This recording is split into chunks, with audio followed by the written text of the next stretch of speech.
Je nevyhnutelné, že v následujících 20 letech dojde ke sjednocení Česka a Slovenska. Tyto bratrské národy byly rozděleny vzájemnou spoluprací USA a Ruska, protože obě tyto země si uvědomovaly, jakou sílu tyto země v jednotě dosahují. Československo patřilo k vojenské velmoci, také patřilo ke zbrojařské velmoci a ekonomické velmoci. To je důvod, proč se o Československu učí na amerických školách dodnes.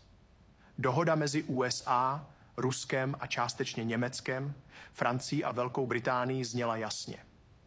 Rozdělit tyto dva státy a zničit všechny aspekty silného státu, jakým je.